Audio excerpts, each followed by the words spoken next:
এটা তো জানে না যে এমন কেউ নাই, কারণ একেবারে সকলেই পারে মুসলমান নামমাত্র সূরা ফালাক নাস। তো সূরা ফালাকেরই প্রথম দুইটি আয়াতে কারিমা উপস্থাপন করেছি। সর্বশেষ সূরা ফালাক নাস দুটো একসাথেই নাযিল হয়েছে। এই দুইটা সূরা মাদানী সূরা। সর্বপ্রথম কোরআন শরীফে যে সূরাটা আমরা জানি সেটা হলো কি সূরা ফাতিহা। প্রথম সূরাটার নাম কি? ওটা মাক্কি সূরা। এরপর পর 5টা সূরা মাদানী সূরা, বাকারা, আল ইমরান, সূরা নিসা, সূরা মায়েদা, এভাবে পরপর মাদানী সূরার পরে আবার বেশ কিছু সূরা আছে মাদানী মাক্কি মিশ্রিত। সূরা মুলক থেকে একেবারে সূরা ইখলাস পর্যন্ত টানা 2 পারা, বেশিরভাগ মত অনুযায়ী সবই কি মাক্কি সূরা। আবার লাস্টের দিকে যাইয়া 2টা সূরা কি সূরা ফালাক নাস মাদানী সূরা।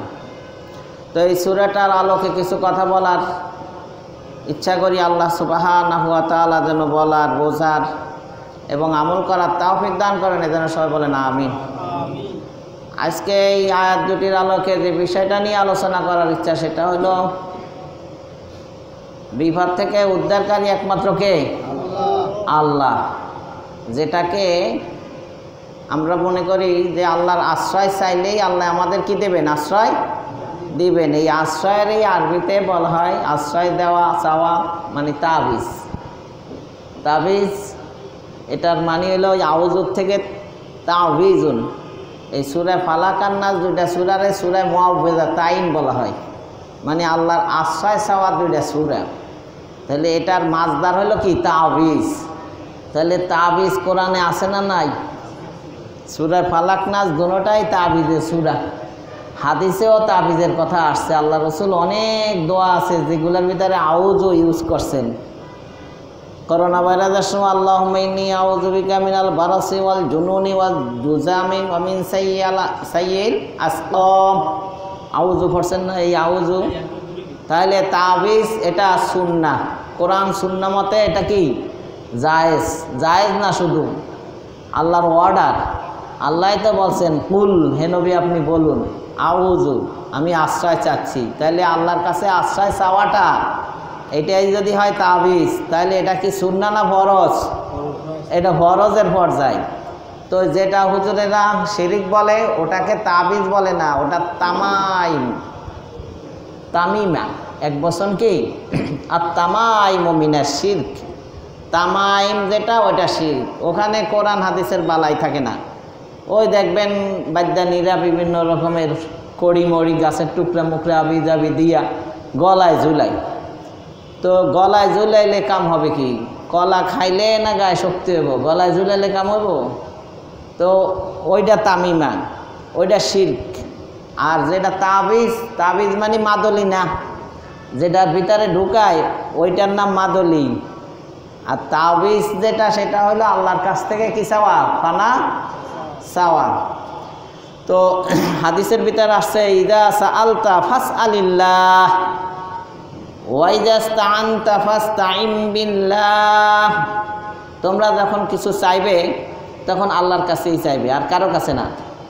ইয়্যাকা না'বুদু ওয়া ইয়্যাকা নাস্তাইন। আল্লাহ শুধু তোমারই ইবাদত করি আর তোমার কাছেই সাহায্য চাই। ইবাদত করব একমাত্র আল্লাহর। ওয়া কাযা রাব্বুকা আল্লা তা'বুদু ইল্লা ইয়্যাহু। আল্লাহর অর্ডার একমাত্র কেবলমাত্র শুধুমাত্র আল্লাহরই ইবাদত করতে হবে, আর কারো গোলামি করা যাবে না। ওয়া ইয়্যাকা নাস্তাইন, এবং সাহায্য চাইতে হবে একমাত্র কার কাছে? আল্লাহর কাছে। গোলামি করা আমাদের কাজ, সাহায্য করা আল্লাহর কাজ। গোলামি করবে আর মনিব সাহায্য করবেন। সুতরাং আল্লাহর উপরে আমাদের আস্থা ভরসা থাকতে হবে। তিনি আমাদের সর্ব অবস্থায় বাঁচাইয়া টিকাইয়া রাখবেন, সব বিপদ আবার দূর করে দিবেন, অসুস্থকে সুস্থ করে দিবেন। বলেন সুবহানাল্লাহ। আল্লাহ রাসূল বলেন ইযা সাআলতা ফাসআলিল্লাহ ওয়া ইযা ইসতাআনতা ফাসতাইন বিল্লাহ। যখন তোমরা কিছু চাইবে আল্লাহর কাছেই চাইবে। যদি জুতার দুইটা ফিতারও দরকার হয় তাও কার কাছে চাইবে? স্যান্ডেলের দুইটা ফিতাও যদি ছিঁড়া যায় এটাও যদি চাও কার কাছে চাইবে? ওয়াইদাস্তাআনতা ফাস্তাইন বিল্লাহ। আর যখন সাহায্য চাইবে শুধুমাত্র কার কাছে চাইবে? আল্লাহর কাছে চাইবে। তো আল্লাহ রাব্বুল আলামিন এমন এক মহান সত্তা যে যার কাছে না চাইলেই তিনি অসন্তুষ্ট হন। হাদিসে আসছে মাল্লাম ইয়াসআলিল্লাহ ইয়াগদাব আলাইহি, যে আল্লাহর কাছে চাইল না আল্লাহ তার উপরে অসন্তুষ্ট। আল্লাহর অভিশাপ, আল্লাহর মানে খুবই ক্রোধান্বিত। আল্লাহ কি তার উপরে মানে খুবই রাগান্বিত হয়ে যান। পৃথিবীর সবার কাছে চাইলে অসন্তুষ্ট, না চাইলে ভালো। এমনকি আপনার জন্মদাতা মা বাবার কাছেও যদি বেশি বেশি চান ও একসময় কি অসন্তুষ্ট হয়ে পড়ে, বিরক্তি বোধ করে। কিন্তু আল্লাহ রাব্বুল আলামিন এমন এক মহান সত্তা যার কাছে না চাইলেই কি তিনি অসন্তুষ্ট। বলেন সুবহানাল্লাহ। কারণ সবার পেট আছে, পকেট আছে, যার যার প্রয়োজন আছে। তার কাছে বন্ধুত্ব যতই গভীর হোক না কেন তার নিজের স্বার্থটা আগে দেখে। কিন্তু আল্লাহ তাআলার কোনো অভাব নাই। ইয়া আইয়ুহান নাস আনতুমুল ফুকারাউ ইলাল্লাহ, হে দুনিয়ার মানুষ সকলেই তোমরা ফকির, অভাবী। কার কাছে? ওয়াল্লাহু হুয়াল গনিয়ুল হামিদ, আল্লাহ প্রশংসিত ধনী। বলেন সুবহানাল্লাহ। মা ইনদাকুম ইয়ানফাদু ওয়া মা ইনদাল্লাহি বাক, তোমাদের কাছে যা আছে এই শেষ হয়ে যাবে, আজও কাইলো শেষ হয়ে যাবে, ওটা থাকবে না, ফুরাইয়া যাবে। কিন্তু আল্লাহর কাছে যা আছে কখনো কি হবে না? শেষ হবে না। তাহলে আল্লাহ দিলে কোনো ফুরায় না, কমে না। বলেন সুবহানাল্লাহ। তো আর আমরা যে দোয়াটা করলাম সেটা হলো কি, যে আল্লাহর কাছে ফানা চাইলাম। তো এই সূরার বেশ কিছু জুমায় আলোচনা হয়েছে, শানে নজুল, তারপরে এর ফজিলাত। আল্লাহ রসুল এই সূরায় ফালাক বেশি বেশি তেলাওয়াত করতেন। বিশেষ করিয়া তিনি ঘুমানোর আগে সূরা ইখলাস, সূরা ফালাক, সূরা নাস পড়িয়া হাতে দুই হাতে ফু দিয়া শরীরে তেল মালিশ যেমন করে ওরকম মালিশ করে দিতেন। বলে সুবহানাল্লাহ। অসুস্থ হইলেও তিনি এটা পড়তেন। সাহাবাদেরকে বলছেন 5 ওয়াক্ত নামাজের পরেও তোমরা এই আমল করবে এবং ফজরের পরে মাগরিবের পরেও করবে। তাহলে এই সূরার আমল অনেক দরকারি। এই সূরা দুইটা আমাদের অনেক দরকার, কারণ আমরা প্রত্যেকেই বিপদ আপদ মুক্ত নয়, সংখ্যামুক্ত নয়। যে কোনো সময় আমাদের বিপদ আপদ অসুস্থতা আসতে পারে। এই জন্য সেফটি সর্ব অবস্থায় আল্লাহর আশ্রয় গ্রহণ করে আমাদেরকে নিরাপদ রাখার একটা ব্যবস্থা আল্লাহ করে দিয়েছেন। আল্লাহ বড় দয়ালু, মেহেরবান। বলেন সুবহানাল্লাহ। তিনি অনেক ভালোবাসেন আমাদেরকে। এই জন্য আমরা কিভাবে সুস্থ থাকতে পারি, নিরাপদ থাকতে পারি, সেটা ব্যবস্থা আল্লাহ করে দিয়েছেন। বলেন সুবহানাল্লাহ। তো এই সূরা যত বেশি বেশি তেলাওয়াত করা যায় ততই কি ভালো। আমাদের জন্য খাদ্য এবং শ্বাস প্রশ্বাসের যেমন প্রয়োজন, পোশাক আশাকের যেমন প্রয়োজন, তার চাইতে বেশি প্রয়োজন কি আল্লাহর আশ্রয়। এই সূরা ফালাক, সূরা নাস আমাদের জন্য কি খুব বেশি দরকার। তো আল্লাহ বলেন কুল আউযু বিরাব্বিল ফালাক মিন শাররি মা খালাক। হে রাসূল আপনি বলুন আমি আশ্রয় প্রার্থনা করতেছি ফালাকের, ফালাক বা উষার রবের, প্রভাতের রবের। তো মিন শাররি মা খালাক, যিনি যা সৃষ্টি করেছেন তার অনিষ্ট হতে। তো প্রথমে আল্লাহ এই সূরার ফালাকের প্রথমে কি বলছেন? কুল। প্রথমে কি বলছেন? কুলের ব্যাখ্যা গত জুমায় আলোচনা হয়েছিল যে আল্লাহ শিখিয়ে দিয়েছেন যে কি বলতে হবে। আল্লাহর নবীও কিন্তু জানেন না যে কি বলতে হবে, শিখিয়ে দিতেছে কে? আল্লাহ। আল্লামানি রব্বি ফাহসানা তালিমি ওয়াদ্দাবানি রব্বি ফাহসানা তাদিবি। আল্লাহ রসুল বলেন পৃথিবীতে আমার কোনো শিক্ষক নাই, একমাত্র শিক্ষক কে? আল্লাহ। তিনি আমাকে শিক্ষা দিয়েছেন। বলেন সুবহানাল্লাহ। এবং উত্তম আদব আখলাক তিনি আমাকে শিখাইছেন। বলেন সুবহানাল্লাহ।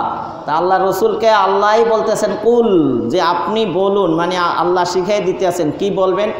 এটা রসুল সাল্লাল্লাহু আলাইহি সাল্লামের নিজের কথা না, কোরআনটা কি রসুলের নিজের কথা না। কুল মানে আল্লাহ বলতেছেন, অর্ডার করতেছেন আপনি বলুন।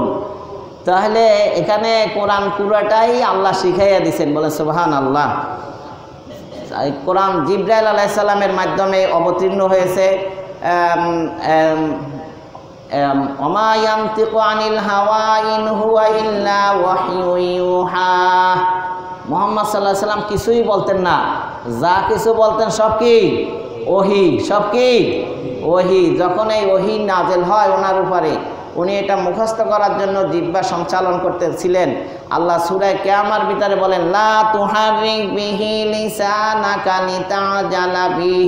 হে নবী, আপনি আপনার জিহ্বা সঞ্চালন করার দরকার নাই, আপনি শুধু কান পাইতে শুনিয়ে থাকেন। ইন্না আলাইনা জামআহু ওয়া কুরআনা, আপনার অন্তরে আমি এই কোরআন গেঁথে দিব। যেমন আপনারা মোবাইলে এই মেমোরি কার্ডে ডাউনলোড করেন না বিভিন্ন ওয়াজ, ইসলামী সঙ্গীত, কোরআন তেলাওয়াত, ওরকম আল্লাহ রাব্বুল আলামিন মুহাম্মদ সাল্লাল্লাহু আলাইহি সাল্লামের অন্তরে গেঁথে দিছেন। ওনার পড়া লাগে নাই, অন্তরে জমাইয়া দিছেন, অন্তরের অন্তরস্থলের ভিতরে গেঁথে দিছেন। কে? সানুকরিউকা ফালা তানসা। আল্লাহ বলতেছেন, নবী আপনি যখন আবার পুনরায় পড়তে চান পড়তে পারবেন, আপনি ভুলবেন না।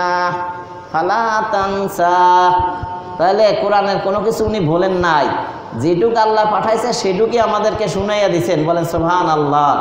আমরা কোনো অংশ বাদ পড়ে নাই, পুরা কোরআন শরীফটাই কি আপনার আমার কাছে আছে। বলেন সুবহানাল্লাহ। নাহনু নাযালনা যিকরা ওয়া ইন্না লাহু লাহাফিজুন। এই কোরআন আমি অবতীর্ণ করেছি, এর সংরক্ষণের দায়িত্বভার স্বয়ং আল্লাহই নিয়ে নিছেন। বলেন সুবহানাল্লাহ। তাওরাত, ইনজিল এগুলাকে তার উম্মতেরা, তাদের নবীর মুসা আলাইহিস সালাম, ঈসা আলাইহিস সালামের উম্মতেরা বিকৃতি করে ফেলছেন। কিছু আল্লাহ রহিত করে দিয়েছেন, আপনার কিছু কোরআনে সংযোজন করে দিয়েছেন, কিন্তু তারা যে বিকৃতি করতে পারছে এটা কোরআনের বেলায় কেউ করতে পারবে না।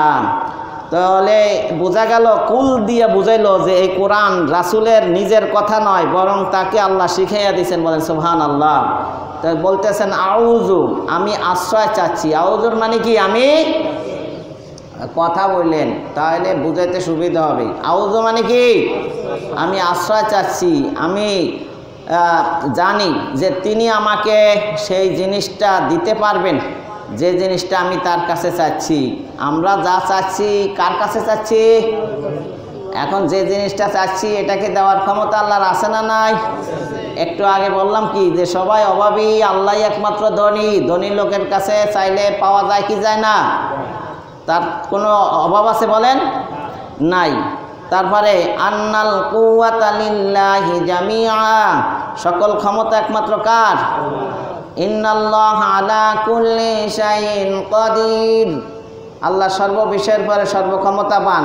তিনি তার কাছে চাইলে তিনি আশ্রয় দিতে পারবেন কি পারবেন না? অবশ্যই কি পারবেন। একটা শিশু বাচ্চার সামনে যদি একটা কুকুর দাওয়া করে, ও কিন্তু দৌড়াইয়ে ওর মার কাছে আসে। ওর আস্থা বিশ্বাস, মার কাছে আসলে আমার আর কোনো সমস্যা হবে না। তাহলে আমাদেরও বিপদে পড়লে কার আশ্রয় নিতে হবে? আল্লাহর আশ্রয় নিতে হবে। মা তো অনেক সময় কুকুরের থেকে বাঁচাইতে পারবে না, কিন্তু আল্লাহ সব কিছুর থেকে কি বাঁচাইতে পারবেন। কারণ সমগ্র সৃষ্টি কার হুকুমে চলে? আল্লাহর হুকুমে চলে। বলেন সুবহানাল্লাহ। তাহলে সুপার পাওয়ার বলতে পৃথিবীর কেউ নাই, কিন্তু সুপ্রিম পাওয়ার একমাত্র কার? আল্লাহর। সুপ্রিম পাওয়ার কার? আল্লাহর। তাহলে আমরা যদি পেতে চাই তাহলে তাকে রব মনে করে তার কাছে চাইতে হবে।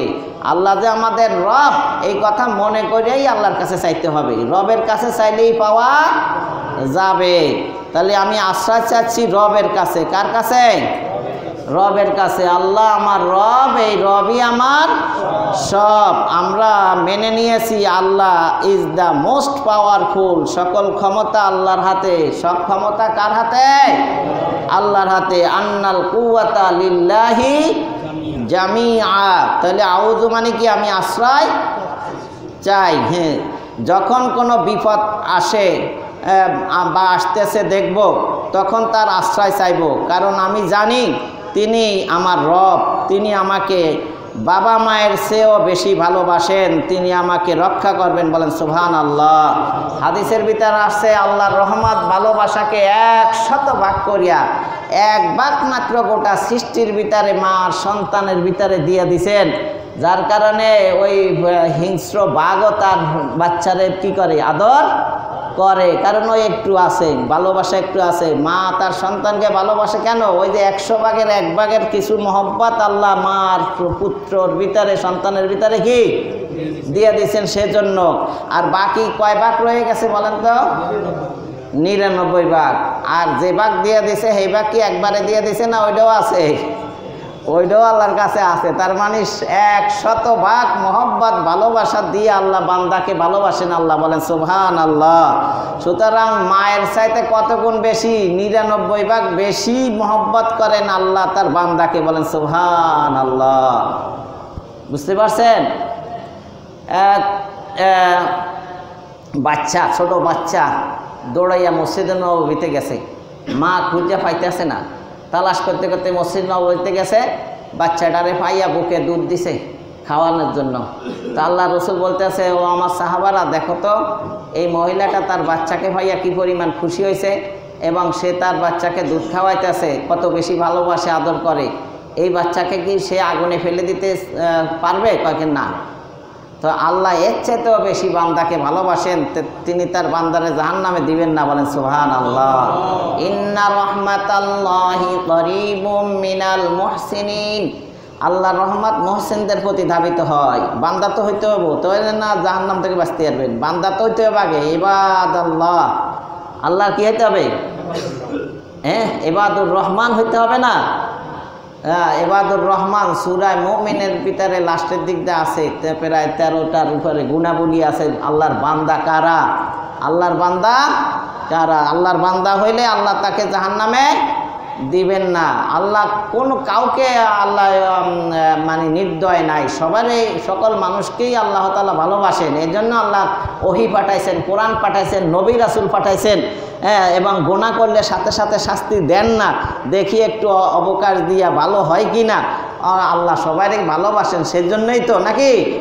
আচ্ছা, তাহলে রব এমন সত্তা যার আশ্রয় চাই, যাকে দেখা যায় না। আমরা যে রবের আশ্রয় চাই, সেই রবকে কি দেখা যায় না? দেখা যায় না, দেখা যায় না। বিপদ হলেই আমরা যার দিকে ফিরে যাই, তিনি আমাদের রব, তিনি আমাদের কি রব। তো যারে দেখা যায় না তার আশ্রয় কে না চায়? বিপদে পড়লে সবাই চায়। কোরআনের ভিতরে আছে, ঝড় তুফানে পড়লে তখন অমুসলিমেরাও কার আশ্রয় চায়? আল্লাহর আশ্রয় চায়। সমুদ্রে যখন বিশাল ঝড় আসে, তখন তোমরা যার কাছে আশ্রয় চাও, তিনি তোমার রব, তিনি তোমাদের কি রব। আমি প্রায় 13 বছর ফিরোজপুর হুলারহাট থেকে চাঁদপুর লঞ্চে চলাচল করছি। তো তুফানের ভিতরেও পড়ছি অনেক সময়। কেউ আর বাকি নাই আল্লাহরে ডাকতে, হেনে হিন্দু হোক আর মুসলিম হোক। সমস্যা হলো যে আমরা শিরিক করি কখন? যখন বিপদে পড়ি তখন আল্লাহরে ডাকি, যখন লঞ্চ স্টিমার যখন নাকি কিনারে আসে তখন বলি সাইরেন ভালো ছিল, এই আসিল সেই আসিল, শিরিক করে ফেলি। আর ওখানে থাকা অবস্থায় একমাত্র আশ্রয় কার চাই? আল্লাহর চাই। তাহলে যে বিধর্মী বা যে ব্যক্তি কোনো দিনও আল্লাহর কথা স্মরণ করে না, সেও কিন্তু ঝড় তুফানে পড়লে বা আকাশের প্লেনে যখন বিপদের সংকেত দেখা যায়, তখন আল্লাহকে ডাকে, আল্লাহর আশ্রয় চায়, অথচ তাকে দেখা যায় না। আল্লাহকে দেখা যায় না কেন বলেন তো? আল্লাহ দূরে সেই জন্য না আল্লাহ কাছে সেই জন্য? আল্লাহ দূরে সেজন্য নয়, আল্লাহ অতি কাছে, সেজন্য আল্লাহকে দেখা যায় না। মনে করেন এখানে লেখা আছে ভিআইপি, দূরে দেখতেছি, এখন চোখের কাছে নিচে দেখা যায়? তাহলে দূরে থাকলে দেখা যায়, কাছে থাকলে দেখা যায় না। তাহলে আল্লাহ কি দূরে না কাছে? নাহনু আকরাবু মিন হাবলিল ওয়ারিদ। কোরআনের আয়াত আছে কিনা? শাহরাগের চাইতে আল্লাহ অতি নিকটে, শাহরাগের চাইতে অতি সূরা ওয়াকিয়ার ভিতরে আছে না, ফালাউলা ইযা বালাগাতিল হুলকুম। মানুষ মারা যায় কিন্তু আগে পায়ের দিক দিয়ে শুরু হয়, স্টার্ট হয় কোন দিক দিয়ে? মরা এই মরতে মরতে উপর দিকে ওঠে, পুরা শরীর মরে যায়, আর নড়াচড়া করে না। এরপরে লাস্টে এখান থেকে বাইরে তা আল্লাহ কয় রুহু আস্তে আস্তে যখন কোন জায়গায় আসে, হালকুম একেবারে কণ্ঠনালীর কাছে আসে, তখন সে এদিক ওদিক চায়, তাকায়, তার আত্মীয় স্বজন পাশে বসা। কিন্তু তোমরা সবাই তার দিকে তাকায় থাকো। নাহনু আকরাবু মিনকুম নাহনু আকরাবু ইলাইহি মিনকুম ফালা তুবসিরুন। কয় আমি কিন্তু তার চাইতেও, তোমাদের চাইতেও তার কাছে, কিন্তু তার তোমরা দেখো না, তোমরা দেখো না। তাহলে আল্লাহ কি কাছে না দূরে? কাছে, দেখা যায় না, না দেখলেও বিশ্বাস করতে হবে কি হবে না? এমন অনেক কিছু আছে যা দেখেন না কিন্তু বিশ্বাস করেন। যেমন শরীরের পেইন, ব্যথা দেখা যায় না, কিন্তু রুগী ডাক্তারের কাছে যাইয়া বলে কি বলে না, আমার শরীরের এই জায়গায় ব্যথা করে, বলে কি বলে না? ডাক্তারের দেখাতে পারবে ব্যথা? সে দেখাতে পারবে না, কিন্তু বিশ্বাস করে।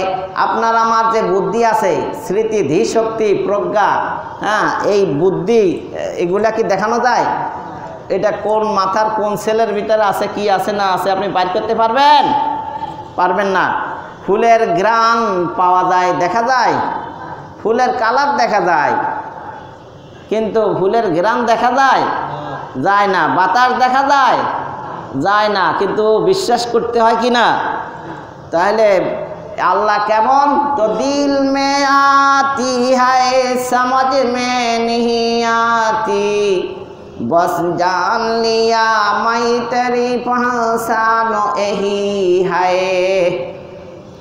আল্লাহ কেমন এটা অন্তরে আসলেও ব্যাখ্যা বিশ্লেষণ দিয়ে মুখ দিয়ে ভাষায় প্রকাশ করা যাবে না। এইটাই আল্লাহর পরিচয়। আল্লাহ আছেন আপনার আমার সাথে।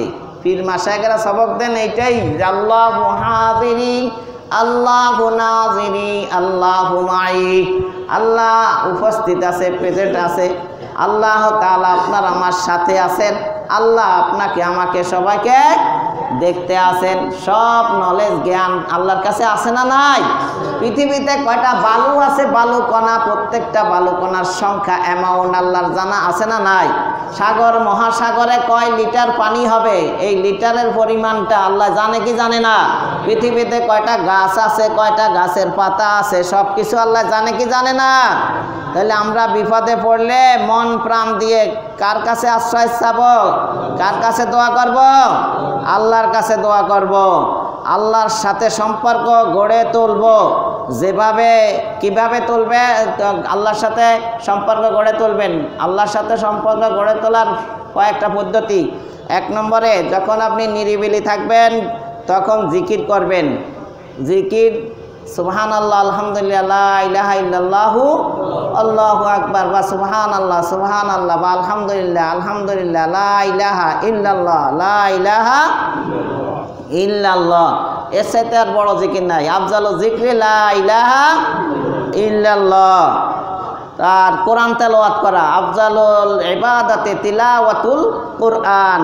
নিরিবিলি বসা কোরআন তেলাওয়াত করবেন। কোরআন তেলাওয়াত করলে কার সাথে সম্পর্ক হয়? কারণ আল কোরআন গায়রু মাখলুক, কোরআন কোনো মাখলুক নয়, কোরআন হলো খালেকের সাথে সম্পর্ক, আল্লাহর বাণী। আল্লাহর বাণী, এটা গায়রে মাখলুক। তাহলে কোরআন পড়া আর আল্লাহর সাথে কথা বলা সমান। তাহলে কোরআন পড়লে, জিকির করলে কার সাথে রিলেশন হয়, সম্পর্ক হয়? নিরিবিলি বসে জিকির করে। পীর মাশায়েখরা সবক দেয়, সরমনাইও সবক দেয়। সকালে 200 বার নয় 500 বার, মাগরিবের পরে 200 বার নয় 500 বার লা ইলাহা ইল্লাল্লাহ লা ইলাহা ইল্লাল্লাহ পড়ো। এটা কোনো খারাপ কিছু দেয় না। যারা ব্যঙ্গ করে, ঠাট্টা করে, ট্রোল করে, এরা বোঝে না, ইসলাম বোঝে না। এরা আল্লাহর সাথে রিলেশনও বোঝে না। মারেফাতের কিচ্ছু নাই। মারেফাতের কামেল এবং আপনার এখলাসে মানে ইবাদতে খালেস, আল্লাহর সাথে রিলেশন তৈরি করা। আপনি যখন ড্রাইভিং শেখেন তখন কি ভিড় রাস্তাঘাটে শিখেন না মাঠে ময়দানে, যেখানে কোনো লোক সমাগম নাই, চলাচল নাই, নিরিবিলি মাঠে বসে কি করেন?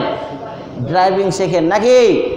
তো আপনি যখন একা একা থাকেন, নির্জনে থাকেন, তখন আল্লাহর জিকির শিখবেন। বলেন সুবহানাল্লাহ। তখন আস্তে আস্তে শিখবেন না জোরে জোরে পড়বেন, এটা আপনার ব্যাপার।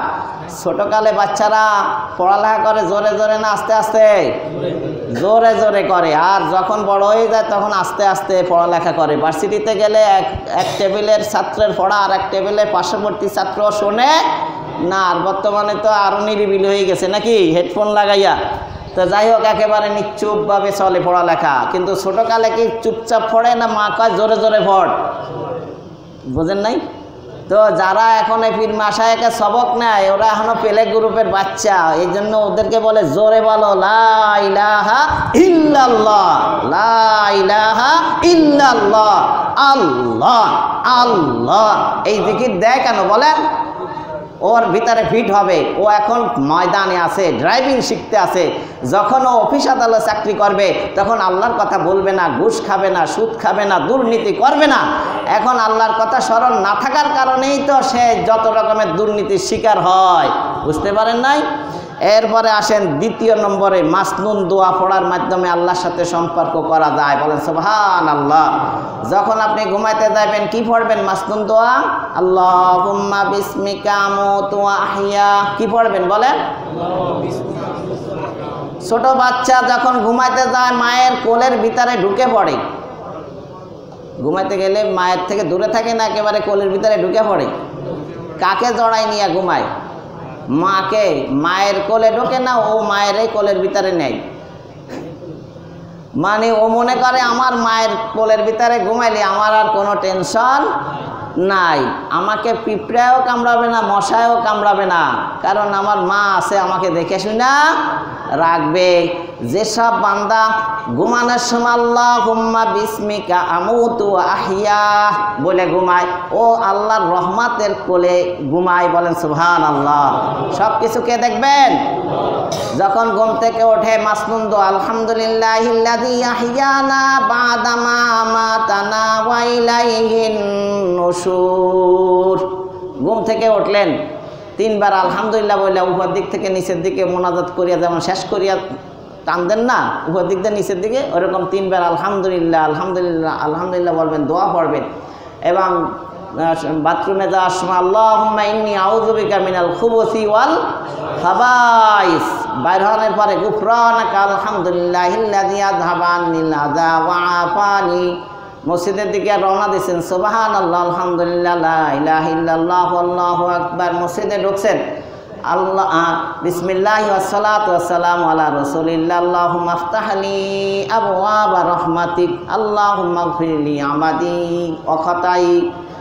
বিভিন্ন দোয়া আছে, আল্লাহুম্মা ইন্নী আউযু বিকা মিন হামাযাতি, আল্লাহুম্মা ইন্নী উযুর সময় আবার অনেক দোয়া আছে। উযু করবেন যায়, উযুর আগেও কি আছে? অনেক দোয়া আছে। একটা মাসনুন দোয়া এক জায়গায় যদি আল্লাহ কবুল করে, লাইফ খাড়া, ধন্য জীবন। বলেন সুবহানাল্লাহ। আল্লাহ রাসূল কি শিখাই দিয়ে গেলেন? ঘুমের দোয়া কবুল হলেই যথেষ্ট, ঘুম থেকে ওঠার পরের দোয়া কবুল হলেও যথেষ্ট, টয়লেটের থেকে বাড়াইছেন ওই দোয়াটা কবুল হলেও যথেষ্ট। গুফরানাকা, আল্লাহ তোমার কাছে মানে তোমার ক্ষমা চাই। তো আল্লাহ ক্ষমা করে দিলে আর কিছু লাগে? সবে কত সবে বরাতে এত মোনাজাত, সারা রাত জাগ্রত হইয়া কি কন? আল্লাহুম্মা ইন্নাকা আফুবুন তুহিব্বুল আফওয়া ফাআফু আন্নি ইয়া গফুরু ইয়া গফুরু। দেখি ক্ষমাই তো চান, নামাজ পড়েন, যাই করেন ক্ষমাই তো চান নাকি? হজ করেন, জাকাত দেন, সব কিছুর মূল চাওয়া কি? আল্লাহর ক্ষমা। তাহলে একটা দোয়া কবুল হলেই যথেষ্ট। তাহলে আল্লাহর সাথে রিলেশন করতে হলে মাসনুন দোয়া পড়তে হবে। যদি একটা দোয়া কবুল হয়ে যায় তাহলে আপনার আমার জীবন কি ধন্য। আমরা যখন বিপদে পড়ি তখন সৃষ্টির কথা না ভেবে স্রষ্টার কাছেই আশ্রয় চাইতে হবে। কুল আউযু, আউযু কার কাছে আশ্রয় চাব?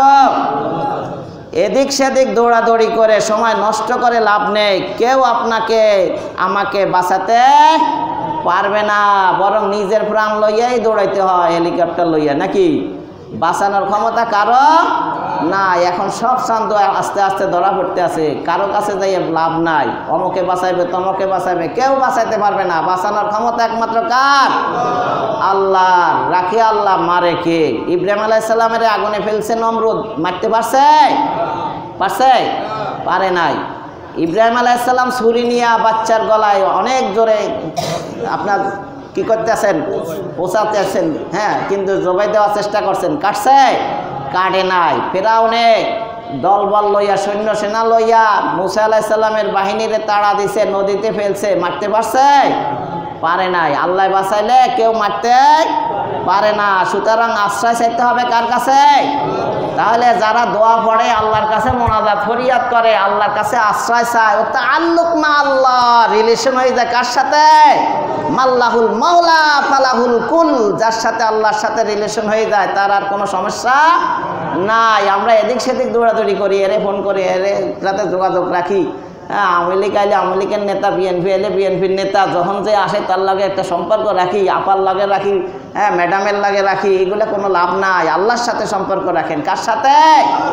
আল্লাহর সাথে। তাই আল্লাহ রব্বুল আলামিন তার নবীকে শিখিয়ে দিয়েছেন, বিপদে পড়লে বিপদ থেকে বাঁচার জন্য রবের আশ্রয় চাইতে হবে। আপনি বলুন, কুল আউযু বিরব্বিল ফালাক। এই জন্য আল্লাহ নবী সাল্লাল্লাহু আলাইহি সাল্লাম বিভিন্নভাবে দোয়া করতেন আল্লাহর কাছে, যেটা আমরা হাদিস শরীফে পাই। যেমন বুখারী শরীফের হাদিসে এক দোয়া আছে, আল্লাহ রাসূল সাল্লাল্লাহু আলাইহি সাল্লাম পড়তেন, আল্লাহুম্মা ইন্নী আউযু বিকা মিন জাহদিল বালাই ওয়া তারকিশ শাকাই ওয়া সুইল কাযাই ওয়া শামাতাতিল আ'দা।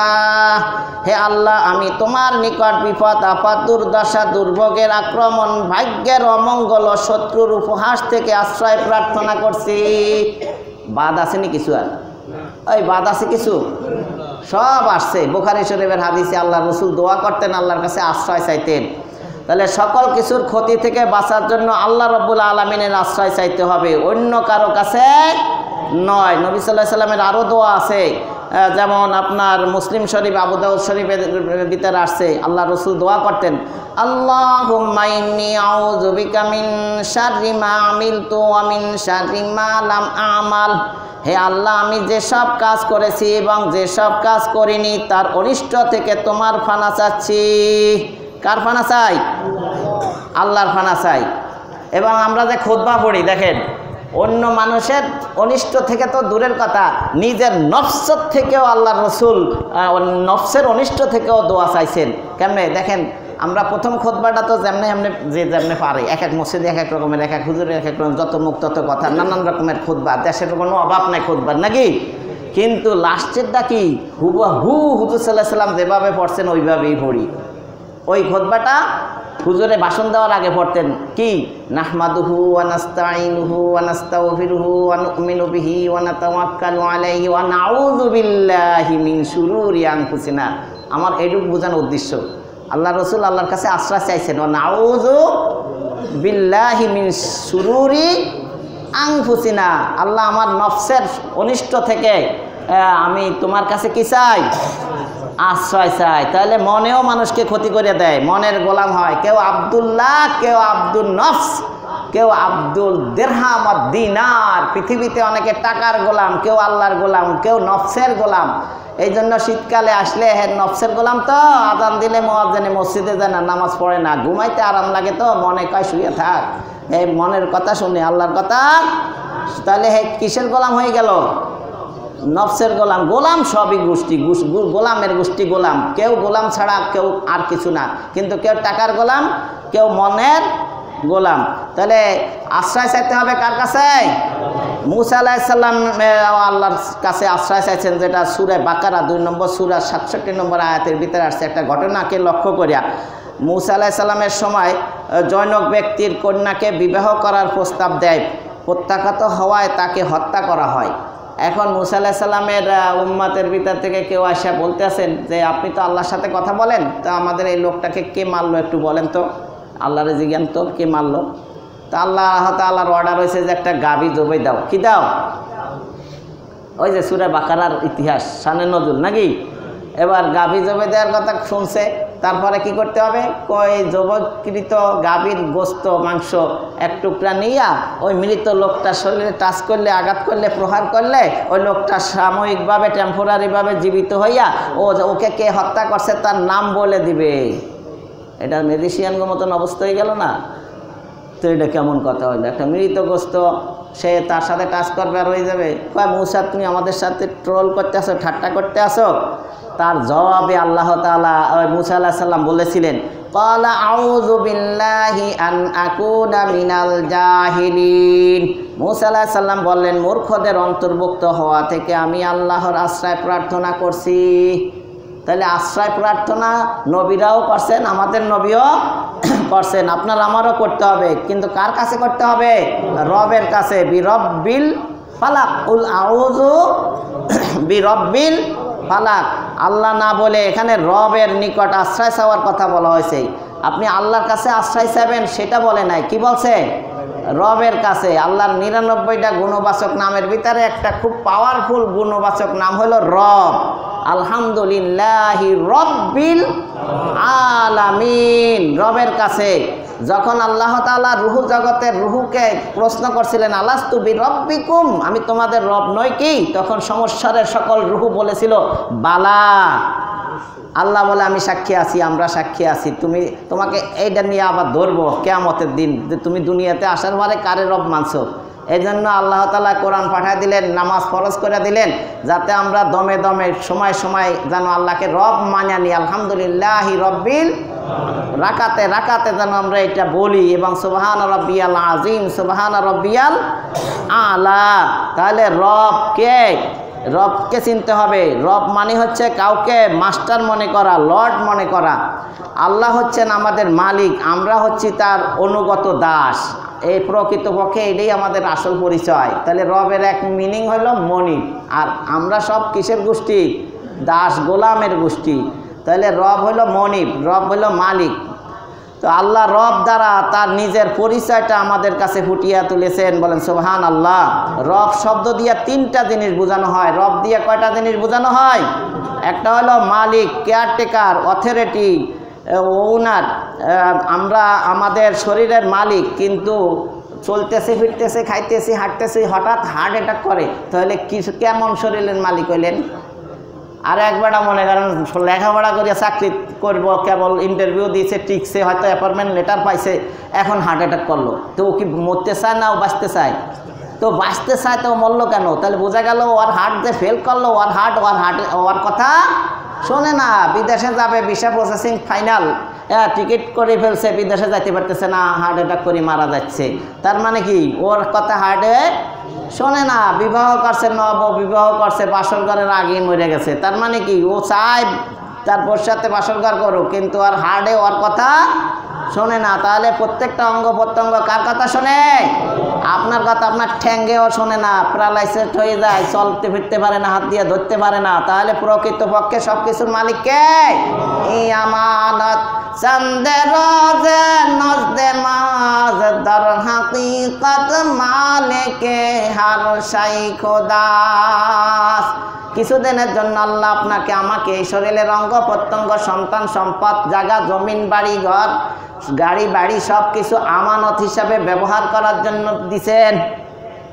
প্রকৃত সব কিছুর মালিক কে? তাহলে মালিক না, আমরা ব্যবহার করি, আমরা বড় জোর ম্যানেজার। সবাই কি ম্যানেজার?